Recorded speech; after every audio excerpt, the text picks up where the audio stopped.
Well, welcome back to the podcast, everyone. On this episode, we have special guest Ella Mische. Ella is a Croatian writer and actress living in the US who has worked on many different projects, including writing her own works, working with Adam Sandler, and projects for Croatia's Hayate. In this episode, we're going to hear her story of immigration and how she's repping Croatia in the film industry. Ella, thanks for coming on the podcast.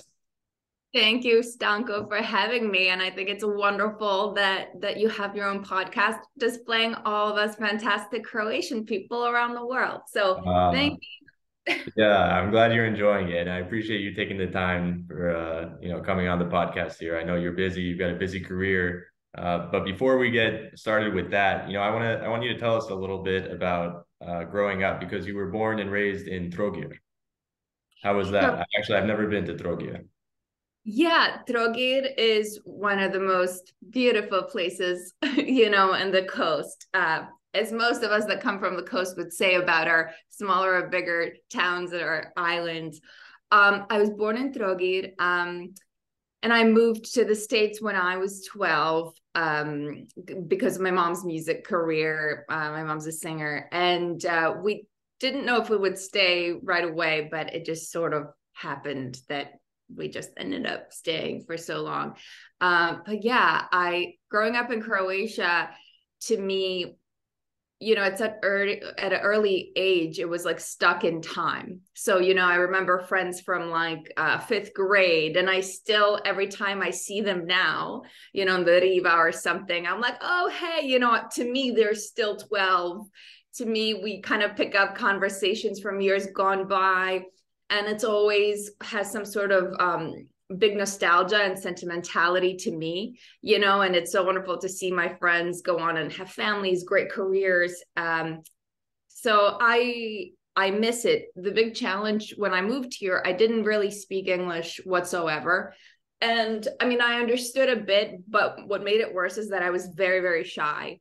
I was like the shyest kid you could ever find. And these days I'm more of a blabbermouth. But back then, um, I was super shy. And even if I knew how to say something, I just wouldn't.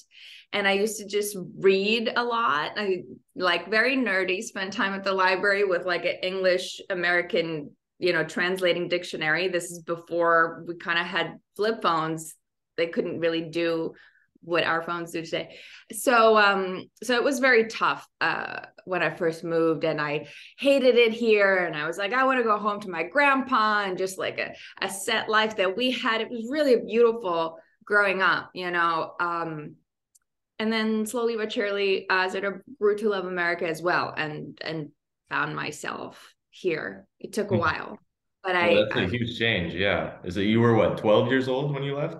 yeah, I was 12, and it was a very tough time to sort of pluck someone out of, and I was very like traditional kid, it was very hard, but it took some time. And then I always found that writing helped me through. Like I wrote poetry, short stories that later switched into stage plays. My first stage play I ever wrote after I graduated from college was called Manhattan Lavender. Manhattan meaning New York, where I'd been living. And then lavender makes me think of home, like fields of lavender and stuff like that. And it really talks about a person that comes out of college and is identifying, as a Croatian. At the time, nobody knew what that meant. Like, well, it's a small country right next to Italy, and we have the bluest sea because the plankton from the African Gulf comes up, and they're like, what are you talking about? Um, so I tried to incorporate that into it was tougher before, but now I'm so glad that I was born there, because what we bring as individuals to a gigantic country like America, it's so important to have the individualism of culture, of whatever that may be for the person, and have the difference, because those are the things that stand out, that make somebody go like, oh, like you have a slight accent, or are you Italian? Like, where are you from? And then all these new conversations pop up. And of course, I feel like Croatia has become just, the new French Riviera, I would say, in the world of tourism and everyone going there. So I'm very proud to be Croatian, you know? Yeah, yeah. Croatians in general, for some reason, are I feel like the proudest people. Like every Croatian is always so proud. You'll always find each other in, all parts of the world, other Croatians. I don't know, it's crazy, but it really I really feel like Croatians are just the proudest people. I don't know. Well, there's a lot to be proud of, the athletes we have. I mean, this World Cup, I mean, did you watch a little bit of Of the World course, Cup? yeah. I watched all of it. Yeah. So I kind of bopped between New York and LA in chunks of time. And I was here in LA and I was up at 6 a.m. watching the game and sat at this cafe. And next to me, there was this girl. And she's like, "Oh, you're Croatian?" I'm like, "Yeah." And of course, I'm like yelling and she's like, I lived in Croatia for like 10 years as like exchange student. I'm like, "What?" And she was born in India, then moved to the States, moved to Croatia, came back. And Croatia's become a part of her culture too, So it was just so wild to see, very unexpected. But yeah, and she was very proud of her Croatian side too.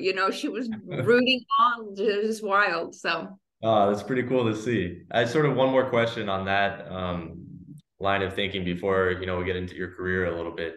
You were talking about, your identity, self-identity as a Croatian, as an American. Was there a point when when you first moved or as you were growing, up over there in the US that you felt like one or the other, like, oh, I want to be American, I want to fit in, and then maybe later on in life, that's when you sort of embrace that, dual identity. I'm a Croatian, but I also have, this American side as well. yeah, well, when I was younger, let's say middle school, it was very difficult.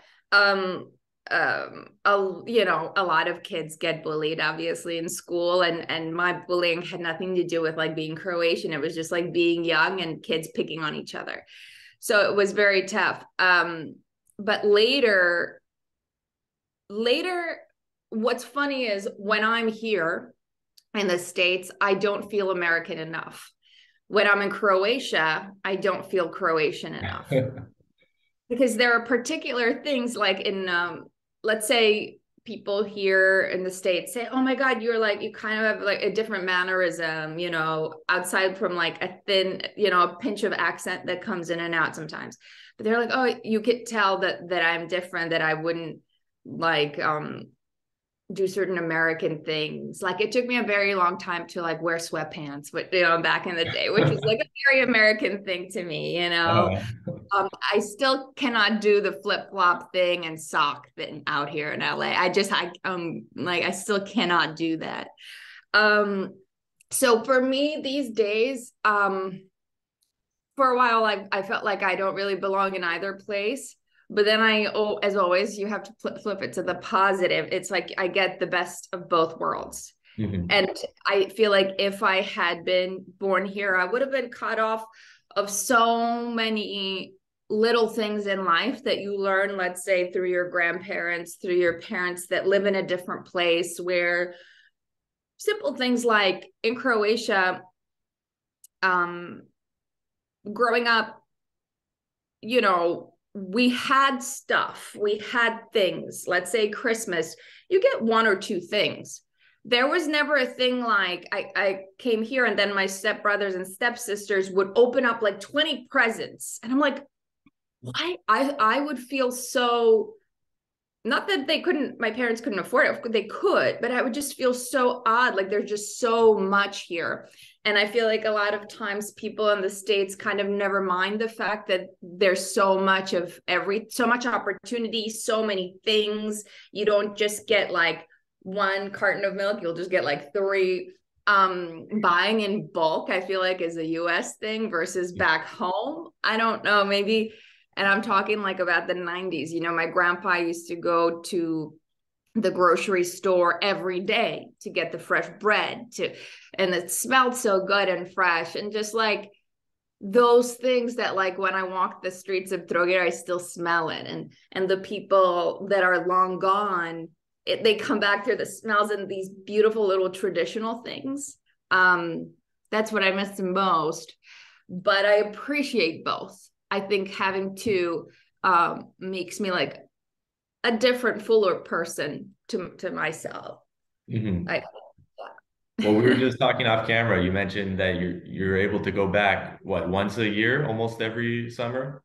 Yeah, sometimes I go every summer. A couple of 2, 3 years ago, I worked on a TV show called What's Up America, which we shot here. But even 4 years before that, I worked on a really nice docu-series for MasterCard called Five, about five women all around the world, sort of really perspiring in their businesses, and the business sort of came from something a sad part in their lives, and they switched it to a positive, and now they're striving. So I got to be in Croatia like twice a year. I was there to shoot that for 2 months, came back here, and then came back again for the summer. So twice a year or once a year, depends on work, honestly. Well, you Yeah. mentioned the What's Up America. We might as well get into that now since you brought it up. What was that, and how did you get involved in that?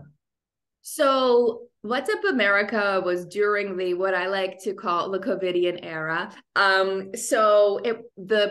I became a part of that. A producer, Sandra Basso from Croatia, called me and she said, we have these series where we want to interview business owners in the United States during COVID, to be like, it was kind of like the ending sort of COVID, and where are they now, how they're affected, what do they think where they're going.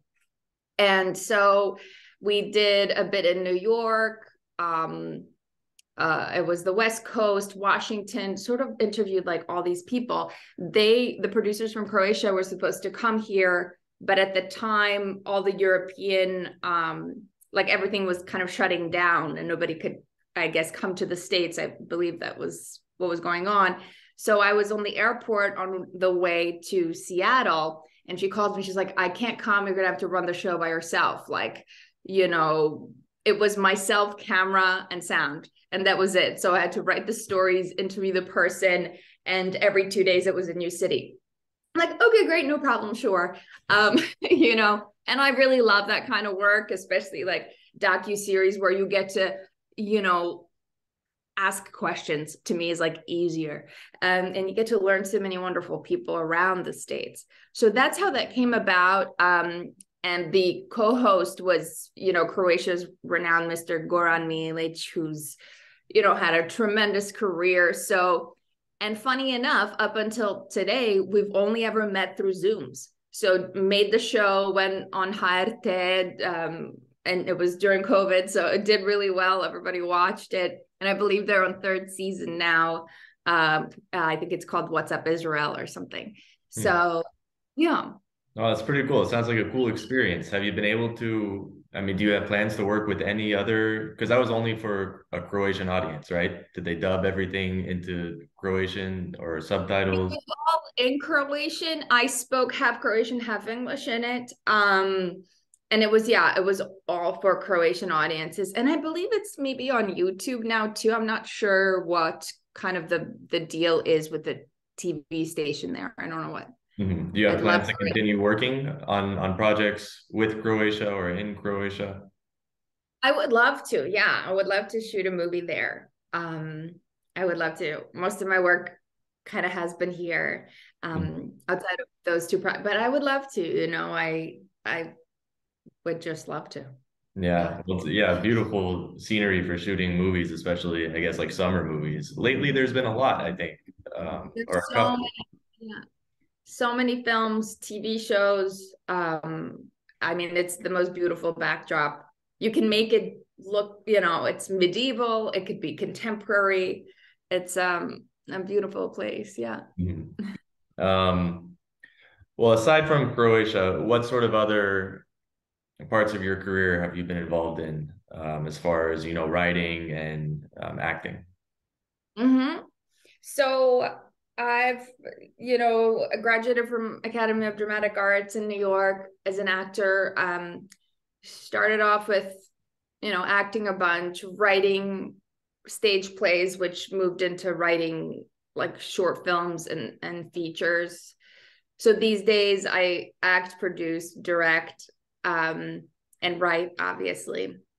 I feel like it's a time where in my industry, unless you get very lucky or know someone, you can't just do one thing, at least for me. Like I actually love the part of me that's a producer. You just kind of like write your own stuff, you put it together, or you get hired on different projects. Suddenly, like everyone's like, oh, you're producing. To me, it just means really putting it together, making it happen, whatever you need to do, whether that's acquiring cast or figuring out finance or getting on board rest of creatives. So yeah, it's hard to explain, like so many things, from docuseries to TV stuff. My latest project was the movie Hustle, Adam Sandler film that's on Netflix. So that was one of my first actually, gigantic studio pictures that I had done. I came onto the project on the producing side as cast associate to all the NBA guys. So it was really kind of working with them. And it was amazing because basketball was not a big part of my life. And I feel like I now know everybody in the NBA and I watch a lot of the games and I root for ever the team that my friend is on. And it's a whole new perspective on basketball, That's awesome. Yeah, I love basketball. I love Adam Sandler. So for me, that was a great movie. What was it like working with basketball players when you're used to working with actors? Did they seem natural, or you could, tell were there some that were better than others? That's a great question, actually. I believe, because, to be in the NBA, you have to be very disciplined. So they actually would listen. They were really fantastic. Wancho, I feel like, the lead with Adam, he was just a natural talent. I don't think he knows how talented he is with acting. Some people just have it. And he just brought like this truth and vulnerability to it. He just sort of had it. And the rest of the guys were really easygoing. If there was like an issue, it'd be just like, oh wait, so now we like have 3 hours just to go to the trailer, but like, why can't I just go home? Like you shoot scenes in certain parts. So that would be kind of like funny to like explain, be like, well, actually, so now we're doing this, and then this other thing's gonna happen. And so it's confusing at first, but they got it. And everybody was very happy to be there, and to be a part of such a big film. And Adam is so wonderful. The kindest person on earth, pretty much. Just normal, down to earth human being. Like, I'll never not be nervous to even stand next to him because there's just so much respect to the work he does, who he is. I thought like by like day 40 I'd be like over it, but he'd be like, hey kid, like I wore a Brooklyn t-shirt one day. He's like, hey kid, so like he would just start talking about whatever, and I'm like, yes, and like I would just start sort of backing away as if to like leave, because we're like on set, and like, why would you bother talking to me if you don't need anything from me, But he just like wanted to know what I'm doing. At the time, I had a feature that I produced in New York coming out. And he's like, oh, cool. How many minutes? Oh, cool. Who edited? Where'd you do color? I'm like, Adam Sandler. Like, I'm like, you're Adam Sandler. Who cares what I did? I'm like, it doesn't matter, But I was like embarrassed and I forgot my own name. It's just, yeah. Well, yeah, you said down to earth. That's what I was gonna ask. Yeah, he seems super down to earth, and I always see videos of him like just playing basketball, and then anywhere he goes, he's just wearing like basketball shorts and a big t-shirt or something. Like doesn't dress like he's a celebrity. Yeah, no, he's just very nice. Yeah. Yeah, he's always been one of my favorite actors and comedians. Yeah. Speaking of comedy, you told me that you love comedy. And you were working on a sitcom, or you finished a sitcom? Yeah. So recently I got hired to be head of development at a new film production company called the American Troubadours. And you'll hear about it shortly. We have a couple of films in pre-production. Some are about to start shooting, etc. So working on a TV it's a sitcom. I can't I can't say the title of it or really in depth of what it is, but it's set in LA. And so being out here is so great. And I'm just catching those moments of what LA is and these little nuances about it that we are pushing through the story. So I love doing that. It doesn't feel like a job. Every day I wake up, I have coffee and I just start working, and then work with like my producer and like the CEO of the company. And it really just feels like you get to go out and play every day. And I have to pinch myself. I'm like, is this my job to just create something cool and fun? It's very hard, but also the opportunity to get to do something like this from a kid like that was born and raised in Croatia to work in Hollywood, let's call it, with some wonderful people, and above all have the opportunity to create something that like I like and stand behind. I just never thought would happen, so it's kind of amazing. Yeah, that's sort of the dream, I guess, the Hollywood, going to Hollywood and everything like that, especially coming from, small town Trogir, you could say, compared to LA, for sure. Yeah. Yeah, that's awesome that you get to be creative like that. And speaking of creativity, I saw that you're also a songwriter. Is that true? It's true. I don't really talk about this, but sure. So, I come from a music family. My mom is Tommy Mische, right, in Croatia. And my uncle was the piano player in the Tutti Frutti band. I don't know if you know the band. Very familiar. Right. You would Spotify it. You'll be like, okay, they were quite really known in the 90s back home. So I grew up with gigantic music influence in my life, more than film even. And yes, I write songs. I've written for some others. I've recorded some stuff of my own. But honestly, I have about like 40 of my own songs that I've written music and lyrics. I play the piano, I just write them, and I do nothing with them. They're sitting in the drawer. And I play, almost every day, wherever there's a piano, I'll hop on and sing something. My friends know, like, I sing and I write stuff, but, I'll do it at parties and things. But that's a really nice question. Thanks for putting me on the spot. Yes, yeah. I do. I love it. I love it so much. I'm going to work on putting it maybe in movies or somehow make use out of them, because I do love them. Music to me is like a release. Whenever you're writing a script or even working on a character, I was just like, turn around, play a song. I'm like, okay, great, back to work. So I feel like maybe that's why I don't talk about it even, sometimes I'll pull stuff out, but I should dedicate more to that or include it in every day. Yes. Yeah, that would be awesome. But yeah, it's hard I play the guitar as well. I don't sing, but I've, made songs and I have to sing on them because, I'm doing everything myself. And it's scary. I'm embarrassed, of my voice and stuff like that. So I don't like to show people and tell people about that. But yeah, I've got some songs recorded too that I won't show to the world either. But I think that you should. That's because I'm a horrible singer. No, it doesn't matter. If you sing from the heart, just put it out there. It doesn't matter. I think if all the great artists went to judge themselves, we wouldn't have some of the greatest art in the world. So just do it. And don't worry about what happens later. What happens later.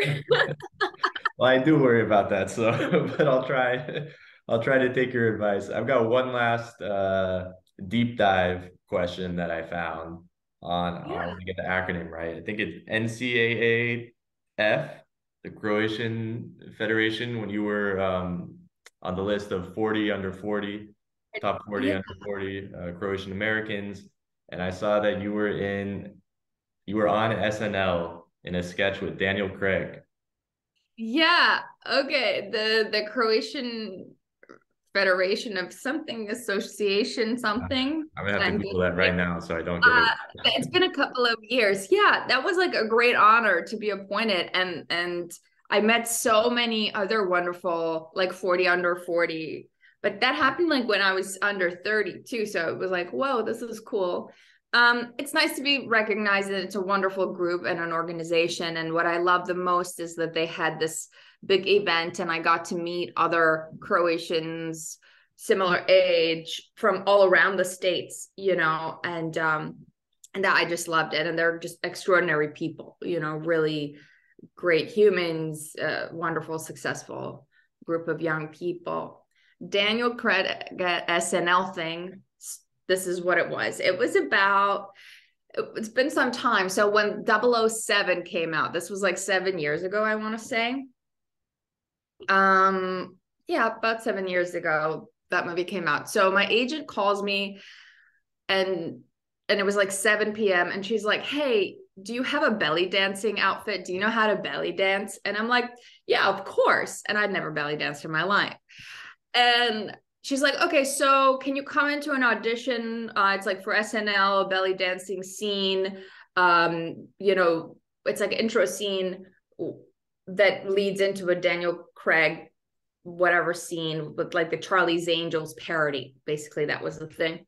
So I'm like, oh yeah, sure, I'll come. So I did it. I auditioned. The next day she calls and she's like, okay, so you'll just come in like the live taping of SNL and like they'll choreograph it, whatever.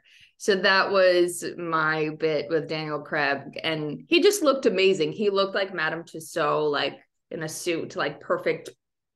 Just, it was also one of those moments where you just like can't speak or anything. Luckily I remembered the choreography. It was Mary Ringwald. I don't know if I'm saying her character or the actual, I forget the other actress's name. She's got red curly hair on SNL. I hope none of these guys see this bit because it's terrible. I haven't talked about it. It's been like 7 years. So I've forgotten her name. She's a known person. Anyway, but it was a great fun to work with him and all of that. So sometimes in the industry, you just say, fake it till you make it. Just belly dancing. Yes, sure. Go. You'll figure it out. That's awesome. Yeah. I got to try new things. Got to get your foot in the door and just. Yeah. Yeah. Well, I got two last questions for you here as we're winding down to the end of the episode. And actually, I found the acronym, and I'll say it right just to get that on record, the NFCACF. And they come out every year with the top 40 Croatian Americans under 40 years old. So the first one, these are just quick questions. Favorite food to eat when you're in Trogir or Croatia in general? Black risotto. Yeah, I'm not a huge risotto fan, but I had the black risotto and I really liked it. I forget where on the coast I was, but it's very good. I mean, black risotto or scampi with some Swiss chard. That's it. Yeah. Love it. And last question for you. I need you to give us your top 3 movies of all time. Oh my God. Hustle, number 1. Oh my God.